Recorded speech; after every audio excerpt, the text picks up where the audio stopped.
Magandang umaga po sa inyo lahat mga kabayan. Tayo po ngayon ay magluluto ng chop suey pong gulay na marami-rami pong sahog ito. Halos kinumpleto po natin ang sahog ng ating chop suey.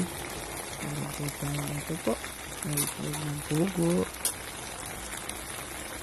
At kinumpleto po yan. Simpleng lutuin po ng chop suey pero ito po ay gulay na napakasustansya po dahil sa dami ng sangkap na gulay. At kanina po yan ay ating misas bawang. Siyempre po ating pinagsama natin. Pagkatapos ng luto-luto na po, siyempre huli po natin ilalagay ang ating quail eggs. Ano po?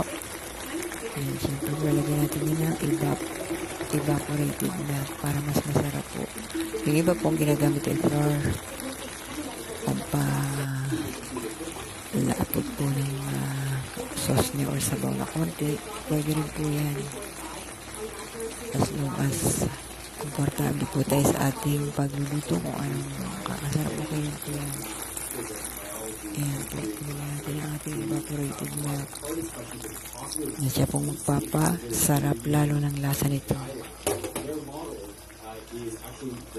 Kompleto po yan. Lahat po natin din mga sahog po kaunting shrimp.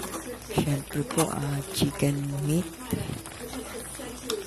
At yan po, meron tayo masarap na chop suey cauliflower po. Siyempre cabbage, carrot, red bell pepper, red and green. At siyempre po ang ating celery po. Yan po ang magpapasarap. Sayote po. At meron po tayong black peas na gulay. Ano po? Or chicharo po ang tawag yata ng iba dito. Kompleto po ang ating sahog. Ang cauliflower po ang pinakapaborito ng ating anak dito. At syempre ay carrot po. Yan, napakasustansya po ng ganito yung luto. Kompletong gulay sa isang recipe lamang. Kaya ito ang ating recipe sa araw nito, ang chop suey. Sa mga mahilig pong kumain ng gulay, exactly po ito. Yun naman po hindi masyadong kumakain, subukan nyo pong kumain ng ganitong luto at magluto rin ito. Gustuhan din po ninyo ito lalo na po ng inyong buong pamilya, mga kabayan. At yun lamang po. Maraming salamat sa inyong panonood ng video sa araw na ito. God bless sa ating lahat.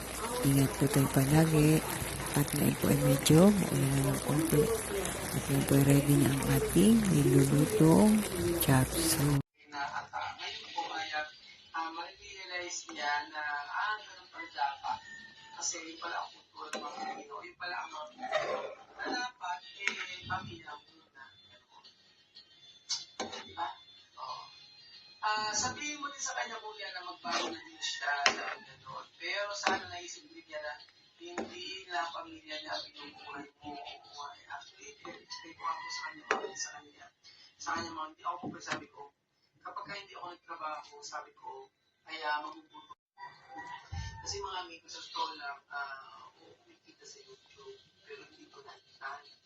So, gumagawa ng way si Kuya Raul para sa in the future, na wala ng YouTube o wala ng social media, ay kaya ko silang pangatawanan. O, that is my point. Hindi ako pwede na umasa lang through vlog